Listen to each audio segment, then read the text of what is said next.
नमस्कार दोस्तों, मैं सिद्धार्थ आप सभी का बहुत बहुत स्वागत करता हूं।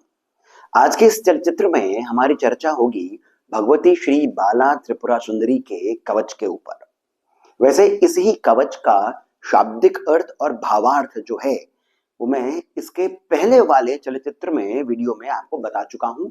आप उसे अवश्य देखिएगा। परंतु किसी भी कार्य को करने के लिए जब तक उससे होने वाले लाभ का हमें भान नहीं होता है तब तक उस कार्य को करने के प्रति हमारी जो इच्छा होती है वो भी प्रबल नहीं होती है। उसी प्रकार कोई मंत्र है, कोई स्तोत्र है, कोई कवच है, जब तक उसका लाभ हमें क्या मिलेगा ये पता नहीं होता है तब तक हम उसको पढ़ने में भी अपनी रुचि उतनी नहीं दिखाते हैं। और इसी कारण ग्रंथों में महात्मा बताया जाता है। भगवती श्री बाला त्रिपुरा सुंदरी का ये जो कवच है इसी के महात्म की चर्चा हम अभी करने जा रहे हैं। कवच सामान्य रूप से हम समझेंगे तो क्या हमें लगता है? कवच का कार्य वही है जो एक तिजोरी का होता है, एक कोष्ठागार का होता है, कोष का होता है। यानी कि आपकी जो पूंजी है उसकी सुरक्षा। परंतु यहां पर हम जिसकी बात कर रहे हैं वो तो चैतन्यमयी जगदम्बा है। जैसे भगवती दुर्गा अपने साधक की सुरक्षा करती हैं एक दुर्ग बना करके, परंतु वो जो दुर्ग होता है वो केवल एक सुरक्षा ही प्रदान करने के लिए नहीं होता है। जब तक सुरक्षा नहीं होगी तब तक उत्थान नहीं होता है। यहीं पर ही भगवती बाला त्रिपुरा सुंदरी का जो कवच है वो केवल सुरक्षा नहीं देता है, आपके जीवन का उत्थान करता है। वो आध्यात्मिक हो या फिर वो भौतिक हो। और इसी कारण श्री विद्या में भी इसका बहुत महात्मा आता है, बहुत महत्ता आती है। श्री विद्या के उपासक जब अपनी उपासना में आगे बढ़ते हैं और उन्हें नाना प्रकार के अनुभव भी होते हैं, अपनी उस आध्यात्मिक पूंजी को वे सुरक्षित संरक्षित कर सके, इसी कारण श्री विद्या के अंदर बाला त्रिपुरा सुंदरी का कवच आता है। यहां पर जो रहस्य है श्री विद्या के साथ में जुड़ा हुआ उस पर भी चर्चा करते हैं कि बाला का जो मंत्र है वो है ऐं क्लीं सौः। ऐं जो है ये ज्ञान का प्रतीक है, क्लीं जो है ये ऐश्वर्य का प्रतीक है और सौः पर ब्रह्म का। इसी प्रकार त्रिपुरा सुंदरी के जो 3 कूट आते हैं, उनका जो पंचदशी मंत्र है उसमें 3 कूट आते हैं। एक है वाग्भव कूट, एक है कामराज कूट और एक है शक्ति कूट। ये तीनों ही जो कूट हैं ये एक साधक के जीवन में ज्ञान, ऐश्वर्य और मोक्ष लेकर के आते हैं। परंतु आपकी वो जो कुंडलिनी का जागरण हो रहा है, देखिए बाला जो है ये त्रिपुरा सुंदरी जो है वो जो पर ब्रह्म है, पर अम्बा है, उन्हीं का ये बीज रूप है। बीज का अर्थ हो गया है यही वो बेसिक फॉर्म है जो कि एक स्वरूप लेता है षोडशी का। यहीं से ही सभी कुछ आरंभ होता है, यही वो बीज है। कुंडलिनी का जागरण भी यहीं से होता है। ऐं क्लीं सौः, वो जो ज्ञान प्राप्त होता है उससे जो ऐश्वर्य प्राप्त होता है, उस ऐश्वर्य से ही हम मोक्ष की ओर आगे बढ़ते हैं। धर्म, अर्थ, काम, मोक्ष। और जब तक आपके धर्म की सुरक्षा नहीं होगी, काम जो है वो एक दायरे में नहीं रहेगा, आपका अर्थ जो है उसकी सुरक्षा नहीं होगी, मोक्ष की ओर हमारी प्रगति नहीं हो पाएगी। और यही रहस्य जुड़ा हुआ है श्री विद्या के साथ। श्री बाला कुंडलिनी जागरण में आपको सहायता प्रदान करती हैं, आपकी सहायक होती है। इन्हीं की शक्ति से कुंडलिनी का जागरण होता है। कवच जो है इनका, ये ना केवल आपके शरीर की सुरक्षा करता है, ना केवल आपके भौतिक सुखों की सुरक्षा करता है, आपकी आध्यात्मिक पूंजी जो है उसकी भी ये सुरक्षा करता है। और इसी कारण फलश्रुति में भी ये कहा गया है कि जो श्री विद्या के उपासक हैं और जो शिव मंत्र का जाप करते हैं उनको अभिष्ट फल की प्राप्ति तब तक नहीं हो सकती है जब तक कि भगवती बाला त्रिपुरा सुंदरी का कवच का जाप नहीं किया जाए।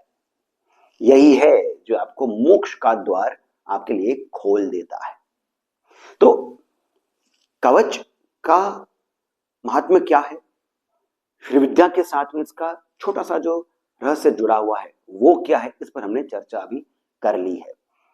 यहां पर एक और बात बतानी बहुत आवश्यक है कि जब हम बात करते हैं ऐश्वर्य की तो वो आरंभ होता है दरिद्रता के नाश के साथ और आपके शारीरिक सेहत की प्रगति के साथ।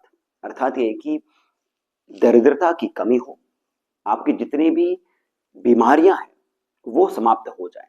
जब तक ये दोनों नहीं होगा तब तक हमारा उत्थान नहीं हो सकता है। और ये कवच जो है ये इसकी भी बात करता है कि श्री बाला का कवच दरिद्रता का नाश करता है, आपके बीमारियों से आपको मुक्ति दिलाता है, पाप कर्म और उनसे जनित फल उनसे भी आपकी मुक्ति करा देता है। तो आइए अब हम श्री बाला त्रिपुर सुंदरी का जो कवच है उसमें शब्द शह जो बोला गया है, अक्षरशः जो बोला गया है वो क्या है, फलश्रुति उसका हम अर्थ समझते हैं।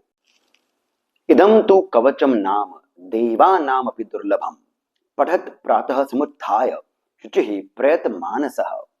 अर्थात यह कवच देवताओं के लिए भी दुर्लभ है और बहुत अद्भुत है, अर्थात इच्छित है।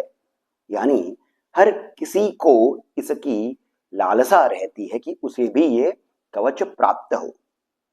इसका मन से प्रातः काल उठते ही शुद्ध भाव से पाठ करना चाहिए।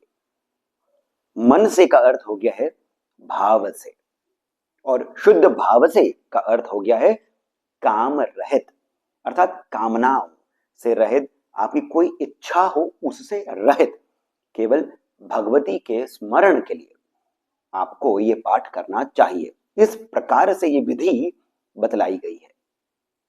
नाधयो व्याध यस्तस्य न भयम च कुचित भवेत न च मारी भयम तस्य पातकानाम भयम तथा। अर्थात इस कवच से भगवती त्रिपुरा सुंदरी की कृपा प्राप्त होती है, गंभीर बीमारियों से मुक्ति मिलती है, असमय मृत्यु का भय नहीं रहता, पाप कर्मों और उनके फल से मुक्ति मिलती है। देवी के भक्त और साधक संपूर्णता के साथ समृद्धि में अपना जीवन व्यतीत करते हैं। न दारिद्र्य वशम गच्छेत तिष्ठन् मृत्यु वशेन च कच्छे शिवपुरे देवी सत्यम सत्यम वदाम्यहम्। दरिद्रता दूर होती है और निष्क्रिय रहकर, अर्थात तिष्ठिन जो है इसे निष्क्रिय बताया है, रहकर मृत्यु के वश में नहीं रहता। यहां पर हम साधक के लिए ही समझेंगे कि साधक जो है उसकी दरिद्रता दूर होती है और वो मृत्यु के वश में नहीं रहता। यहां पर निष्क्रिय रहकर तिष्ठिन, तिष्ठन जो बोला है उसका अर्थ क्या हुआ कि उसका जीवन जो है वो चलायमान रहता है, गतिमान रहता है, कार्य करता रहता है। शिवपुर यहां पर बताया है गच्छे शिवपुरे देवी, शिवपुर में या फिर शिवपुर की साधक को प्राप्ति होती है, अर्थात सच्चित आनंद की प्राप्ति होती है। और भैरव ये बताते हुए कहते हैं कि सत्यम सत्यम, अर्थात यह सत्य है और यही इस कवच की महिमा है। फिर आगे आता है इदम कवचम ज्ञात्वा श्री विद्याम यो जपे शिवे स माप्नोति फलम तस्य प्राप्नुयाच्छ शस्त्र घातनम। अर्थात श्री विद्या के साधकों को और शिव मंत्र का जो जाप करते हैं उन्हें कोई लाभ प्राप्त नहीं होता यदि वो इस कवच को नहीं पढ़ते। जो प्रतिदिन इसका पाठ करता है उसे कुछ समय में ही सभी ऐश्वर्य प्राप्त होते हैं, उसके कर्म समाप्त होते हैं और आत्मिक ज्ञान के साथ मोक्ष प्राप्त होता है। इति श्री रुद्रयामलम तंत्रे भैरव भैरवी संवादे श्री बाला त्रिपुर सुंदरी कवचम। आशा करता हूं आपको ये चलचित्र सुंदर लगा होगा, लाभप्रद लगा होगा। यदि ऐसा है तो कृपया करके इस वीडियो को आप लाइक अवश्य करिए, हमें सब्सक्राइब करना नहीं भूलें क्योंकि ऐसे ही बातें हम इस चैनल पर लेकर आते रहते हैं। साथ ही साथ कमेंट सेक्शन में जो पहला कमेंट पिन है वहीं से पेटीएम, जीपे इत्यादि के माध्यम से जितना अधिक हो सके आप हमें श्री सहयोग भी प्रदान करें, बहुत अधिक प्रोत्साहन मिलता है। इसके साथ मैं सिद्धार्थ अब आप सबसे जाने की अनुमति लेता हूं। धन्यवाद।